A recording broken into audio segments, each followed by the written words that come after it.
하나님의 놀라운 은혜를 경험하는 복된 이 시간 되게 큰 자비를 베풀어 주옵소서.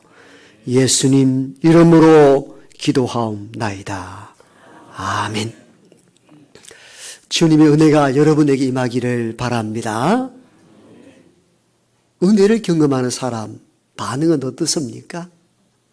여러 가지 반응이 있지만도 가장 큰 반응은 예배 드리고자 하는 마음이 생긴다는 겁니다.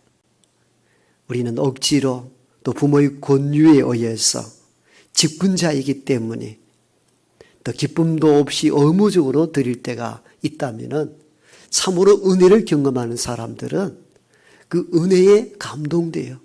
자연스럽게 기쁨과 감격으로 예배의 자리로 나옵니다. 은혜 받은 결정적 증거이지요. 오늘 우리가 읽었던 요한복음 4장에 나오는 수가성 사마리아 여인이 그렇습니다. 주님이 예배하라 강요하거나 요청한 적이 없습니다. 그런데 먼저 여인이 내가 어디에서 예배하면 되겠느냐고 예배에 대한 갈망을 표현합니다. 왜입니까? 주님으로 받은 은혜가 컸기 때문입니다. 그는 남편 5이나 두었다고 성경은 언급합니다. 이 남편 5에 대한 내용들은 실제 유격이 강했던 여인으로 표현한 분들도 있지만도 대부분의 학자들은 그가 추구하는 어떤 신들, 이 신 저 신을 다 내 안에 끌어들여 보았으나 채워지지 않은 영적 갈망들을 그리스도 예수를 만남으로 일시에 해소가 됩니다. 내가 보아오니 당신은 선지자입니다. 나중에는 물동이를 버려두고 여러분 와서 보십시오. 이분이 그리스도이십니다. 라고 최종 고백을 하는 것을 보면 그가 큰 은혜를 주로부터 받은 것으로 성경은 읽혀집니다. 그 은혜에 압도당하여 여인이 먼저 나는 어디서 예배해야 합니까? 그 예배의 갈망을 드러낸 것이죠. 오늘 우리가 예배로 나올 때에 저와 여러분 마음속에 그 은혜로 예배하는 참된 예배자가 되기를 축복합니다. 나아지 못해 억지로 드려지는 예배가 아니라 참 은혜를 기억하며 우리 모두가 참으로 예배할 수 있기를 원합니다. 그런데 이 여인은 여기에서 내가 어디서 예배해야 합니까? 어떤 장소에서 예배해야 하느냐고 질문합니다. 그 질문의 의도는 그들은 특정한 장소에서만 제사가 가능했기 때문입니다.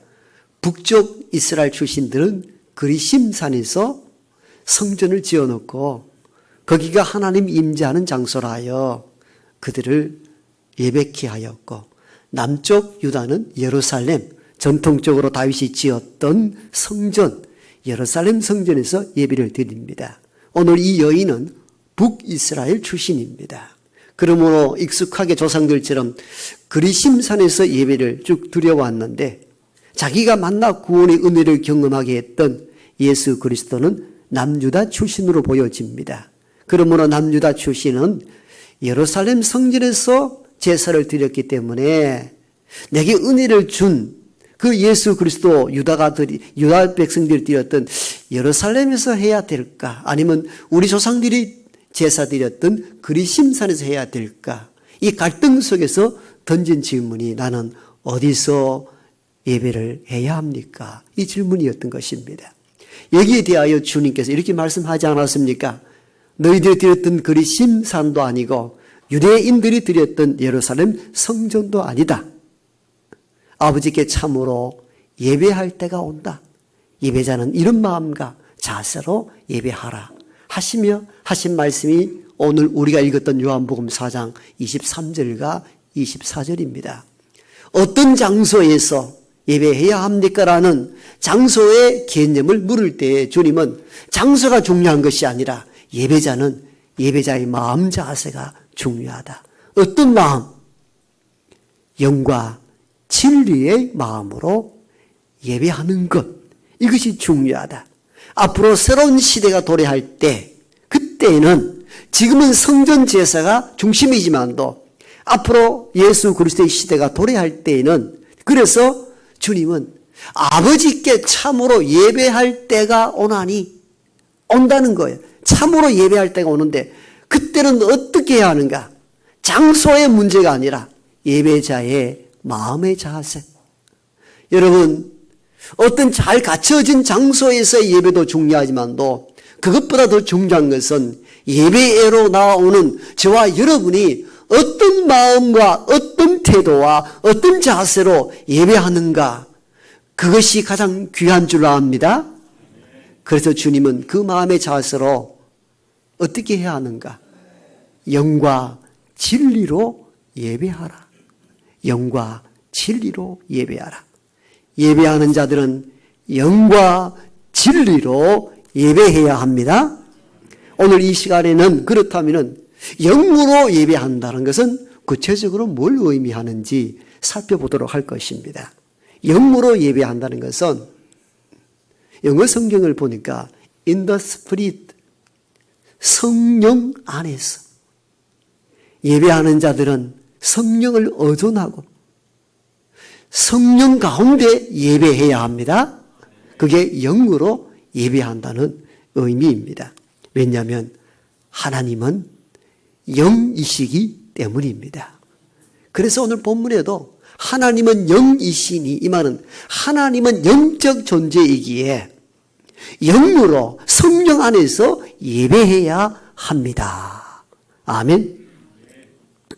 이 말씀을 한 배경은 우리가 알다시피 이 당시까지만 하여도 성전 제사가 진행이 되었잖아요. 성전에서 소와 양을 잡아들이면은 그냥 예배가 되었던 것입니다. 성령을 의존할 필요가 없습니다. 성령을 사모해야 될 이유도 없습니다. 그냥 양과 소의 피를 흘리고 제물을 바치면 그것이 예배가 되는 줄 알았습니다. 그러므로 성전 제사에 임하는 이들은 성령이 무엇인지도 잘 몰랐을 것 같고, 그리고 성령을 의존하고 성령과 함께 예배한다는 이 사실 자체를 몰랐습니다. 그래서 주님은 여인에게 지금은 이러한 성전의 제물을 바침으로 성령을 의존치 않고 예배 드려도 되는 시대지만도 앞으로 새로운 시대가 도래할 것이다. 참으로 예배하는 시대가 도래한다. 그때는 성전 제사가 끝이다. 끝이 났다. 새로운 시대. 왜 성전 시대가 끝나고 영과 진리로 예배하라 합니까? 주께서 소와 양 대신에 자신을 십자가상의 속죄 제물로 내어주고 저와 여러분에게 영원한 구원을 이루셨기 때문입니다. 그러므로 이전처럼 지금처럼 성전 제사를 소와 양을 잡아 반복할 이유가 없고, 나로 인하여 속죄 제물이 끝이 나므로 새로운 시대가 도래한다는 것입니다. 그게 본문의 핵심입니다. 그래서 참으로 예배할 때가 온다. 참으로 예배할 때가 온다는 얘기는 성전 제사는 끝이 나고 새롭게 도래하는 예수 그리스도 중심으로 새로운 시대가 도래하고, 그때 예배는 어떤 예배여야 하는가? 속죄 제물을 바쳐 드리는 예배가 아니라 성령을 의지하고 성령과 함께 예배하는 시대가 도래한다는 것입니다. 그래서 주님은 참으로 예배할 때가 오나니 참으로 예배하는 자들은 성령 안에서 진리 가운데 예배하십시오 라고 권면한 것입니다. 그래서 주님은 그냥 제물만 드리는 그런 시대는 지나가고 참으로 예배하는 시대가 도래할 때, 그때는 제물을 바치는 것이 아니라 성령과 함께 성령 안에서 성령을 사모하며 예배하는 참된 예배자가 되라는 것입니다. 그러므로 오늘 우리도 예배로 나올 때에 성령을 의존하고 성령님 여기 함께하여 주옵소서 간절한 간구로 예배에 임하는 저와 여러분 되길 원합니다. 성령 안에서 예배해야 되는 이유는 앞에 설명했듯이 하나님이 영이시기 때문입니다. 영은 영으로 통합니다. 영은 영으로만 만날 수 있습니다. 그래서 영적인 존재인 하나님 앞에 예배하러 나오는 사람들은 우리가 비록 육의 몸을 가지고 있지만도 성령 안에서 성령을 사모하며 성령과 함께 예배해야 될 이유가 바로 여기에 있습니다. 하나님이 영이시기 때문에 우리도 성령과 함께 예배로 나아가야 온전한 예배가 가능합니다. 그래서 주님은 참으로 예배할 때가 올 때에는 어떻게? 성령 안에서 예배하십시오라고 권면했던 이유가 바로 여기에 있습니다. 그런데 오늘날 우리 예배를 보십시오. 성령님을 의지하지 않고 그냥 순서에 의존하여 형식에 치우친 예배가 얼마나 많은지 모릅니다. 예배 순서에 있어서 예식의 순서는 최소한 필요합니다만 그것이 예배를 결정할 수 있는 것은 아닙니다. 예배자는 철저하게 성령의 지시를 따라야 하고 성령 안에서 예배해야 합니다. 성령 안에서 예배란 형식화된 예배의 개념에 반대라 할 수 있습니다.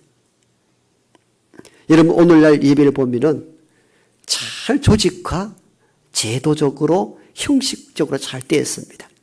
여기는 기도 순서, 여기는 사도의 신앙 고백하는 것, 여기는 성식 기도하는 것, 그 다음에는 대표 기도, 착착착 진행이 물 흐르듯 잘 조직화되어 있습니다. 잘 조직화, 규격화되어 있는 그곳에 성령님이 함께 한다면 얼마나 좋겠습니까마는 우리는 성령님을 의존하기보다 예배, 예전, 예식에 더 의존하고 여기에 더 많이 몰입할 때가 많습니다. 그러니까 주의 놀라운 성령의 역사가 현대교회 위에 많이 임하지 않는 이유가 바로 여기에 있습니다. 오늘의 예배는 거룩한 것 같아 보이지만도 감동이 없고 기계적으로 잘 짜여져 순서대로 잘 진행되는 것 같아 보이지만도 건조할 때가 많습니다. 이유는 바로 성령님을 의존하지 않는 예배이기 때문입니다. 여러분 사도행전 2장에서 4장 그리고 초기 교회를 쭉 살펴보면 그때는 이런 예배 예전 형식과 제도가 존재하지 않았습니다. 무형식이었습니다. 어떤 경우는 오랫동안 소리 내어서 한참이나 기도합니다. 감동이 되면 수시간 내내 찬송을 부리기도 합니다. 어떤 경우는 또한 1시간이 넘도록 말씀을 강론합니다. 그러니까 어떤 날은 청년 유두구가 너무 긴 설교에 창틀에서 떨어져 죽는 사건까지 일어나기도 했잖아요. 그 형식이 존재하지 않았습니다. 그런데 성경을 읽어보면 초기 교회는 성령님을 의존했습니다. 결과론적으로 보면 성경은 이렇게 기록합니다. 급한 바람 같은 불의 혀 같은 성령이 거기에 임하였다 기록하고 있습니다. 어떤 제도나 잘 짜여진 형식은 없었지만도 성령에 의존하여 드렸던 예배 가운데 성령이 불같이 불의 혀같이 임하게 되고 각종 방언이 터져나오기 시작하게 되고 바깥으로 나가서 복음을 담대히 전할 수 있는 담대함이 생긴 이유도 성령이 지배하는 예배였기 때문입니다. 우리는 초대교회 원령의 예배, 성령에 전적으로 의존하는 예배를 배우고 그것을 잘 간직할 필요가 있습니다. 이렇듯 초대교회에는 형식보다는 성령에 의지한 예배, 그럴 때에 예배가 감동이 있었고 많은 역사가 일어났음을 우리는 성경을 통하여 알 수가 있습니다. 그런데 사실은 그것도 시간이 지나면서 너무 많은 성령에 대한 의존을 하다 보니까 무질서하게 된 경우가 생겼습니다. 그때가 언제입니까? 어느 교회입니까? 고린도 교회입니다. 성령의 은사가 너무 다양하게 일어나니까 각각 질투가 일어나게 되고 혼란스러워지기 시작했습니다.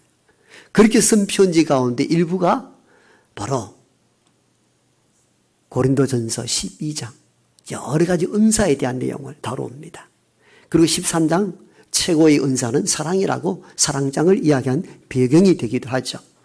어떻든 그 이후로 교회는 조금씩 예식에 대한 형식의 틀을 갖춘 이유가 거기에 있습니다.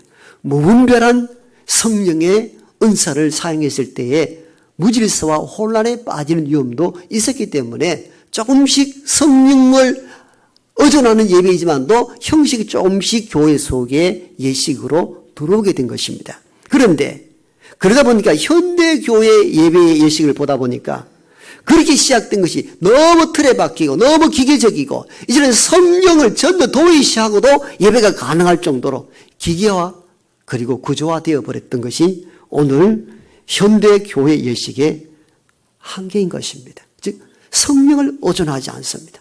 성령과 함께하라는 간절함이 사라지고 있다는 것입니다.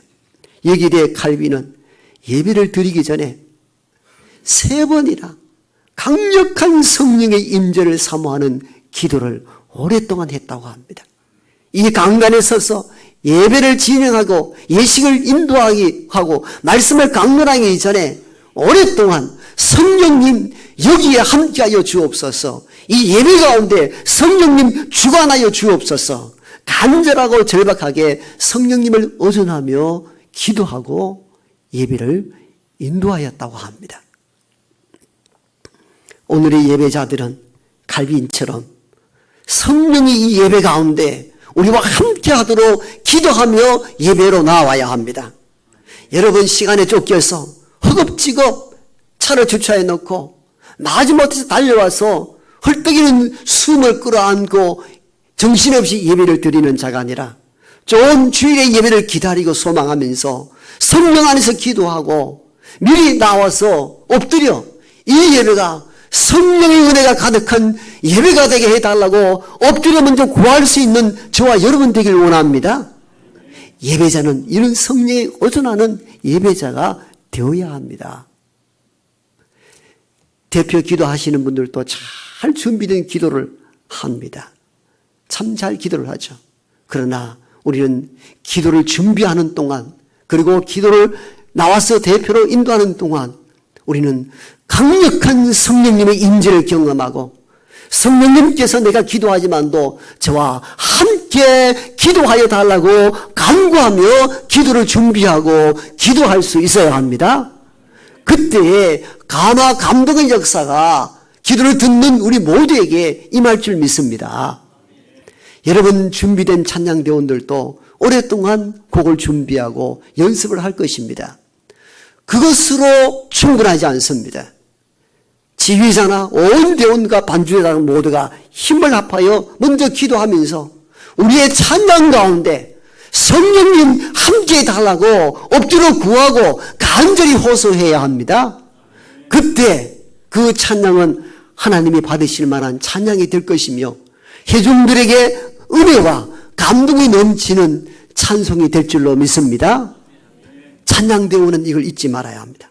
늘 엎드려 간구하고 성령님, 우리가 준비하여 노래하지만도 감화 감동, 성령님은 하실 수 있는 유일한 분이오니 성령님 여기 우리와 함께해 달라는 이런 준비 있고 성령을 의존하는 찬양대원 모두가 되기를 축복합니다.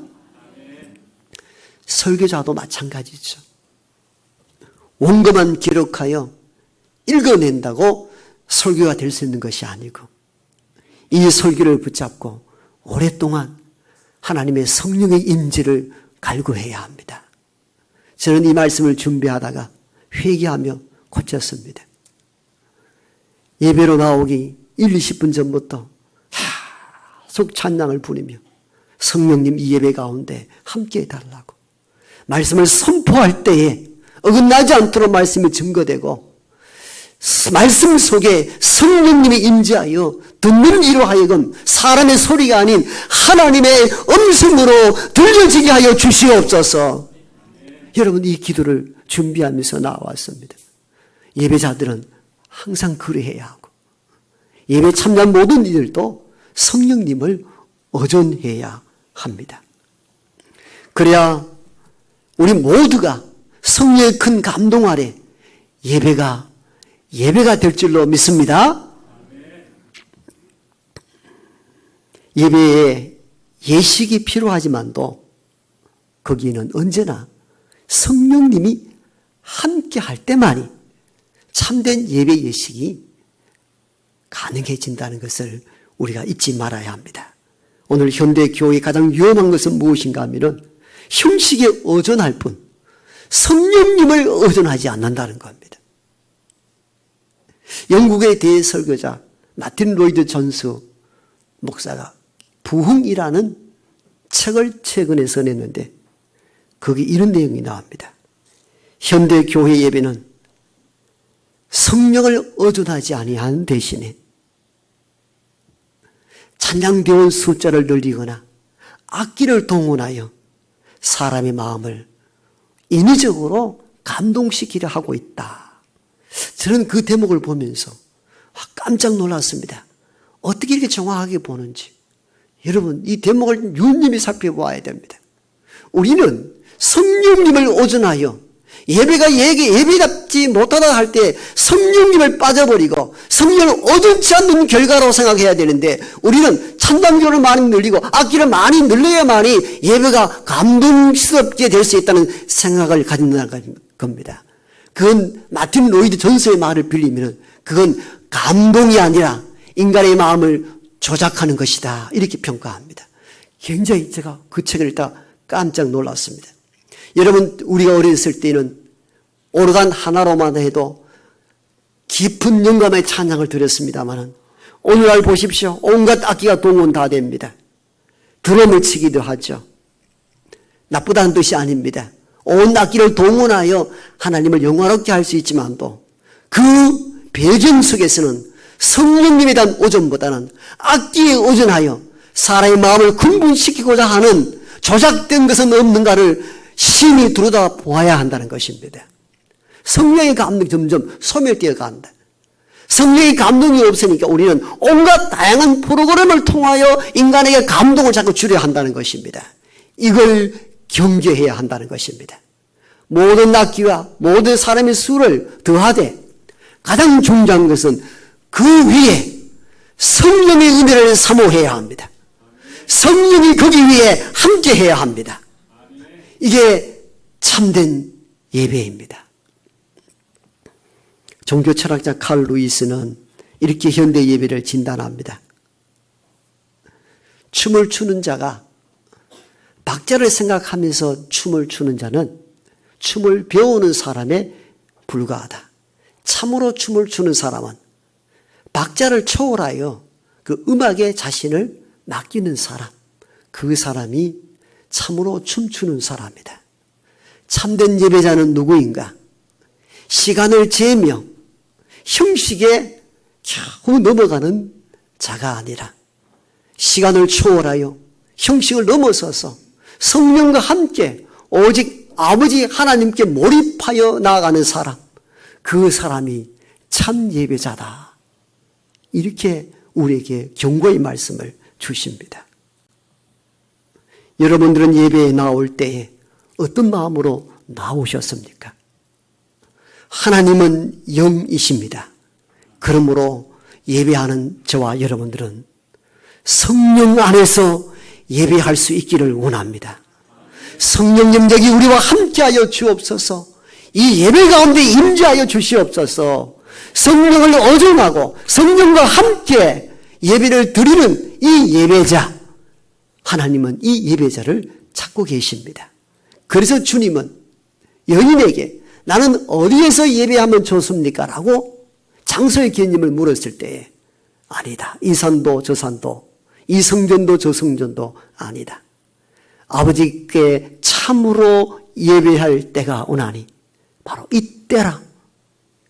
아버지께 예배하는 자는 영과 진리로 예배할지니라. 여러분, 예배할 때마다 성령님을 의존할 수 있기를 원합니다. 보이지 아니하나 가마 감동시키고 하나님을 온전히 영화롭게 할 수 있는 유일한 존재는 성령님이십니다. 예배를 드릴 때마다 성령 하나님이여 오늘 여기에 우리와 함께하여 주옵소서. 여러분 이 기도를 멈추지 마시고 이런 마음가짐으로 예배에 임할 수 있기를 원합니다. 우리가 성령 능력이 우리와 함께 해달라는 마음과 간절함을 담아서 우리가 함께 316장 크고 온 힘을 다하여 함께 찬양합니다.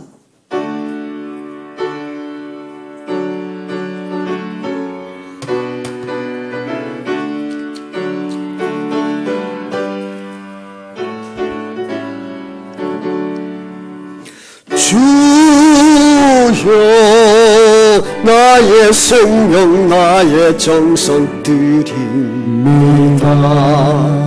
이 작은 나의 생명 나의 정성 다해 주님만을 위하여서 살기 원하오니 주여 잡아주소서 나를 잡으소서 주님만을 위하여 살게 하소서.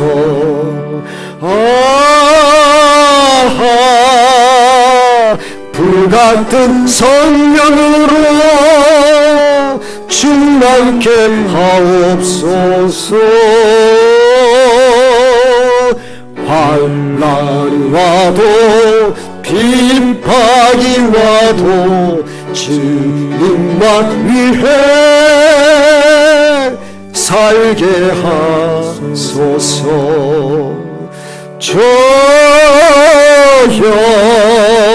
나의 가진 모든 보화드립니다. 아무리 나 혼자서 몸부림쳐봐도 우리들의 힘으로는 어찌할 수 없어 주만 의지합니다. 주 의지합니다. 성령으로 거듭나 주시옵소서.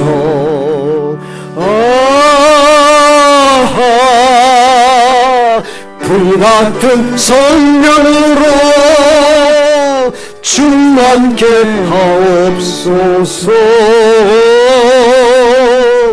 괴로움이 와도 슬픔이 와도 주님만 위해 살게 하소서. 저여 이몸 바쳐 주의 일을 하렵니다. 아무리 어려워도 괴로운 당해도 주와 함께 승리하며 살게 하옵소서. 주님 사랑 크신 주를 따라가며 주님으로 만족해 하여 주소서.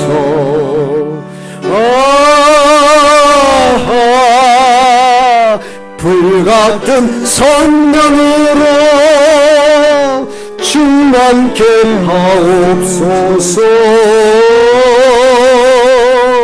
고통이 와도 전염이 와도 주님만 위해 살게 하소서.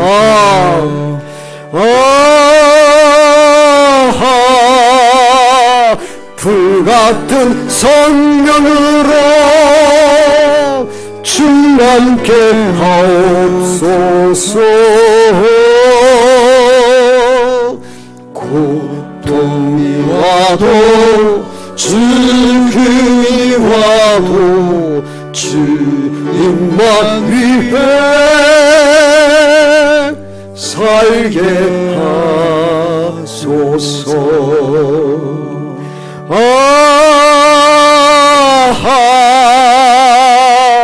불같은 성령으로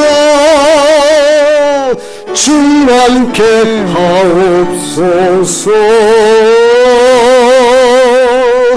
고통이 와도 죽음이 와도 주님만 위해 살게 알게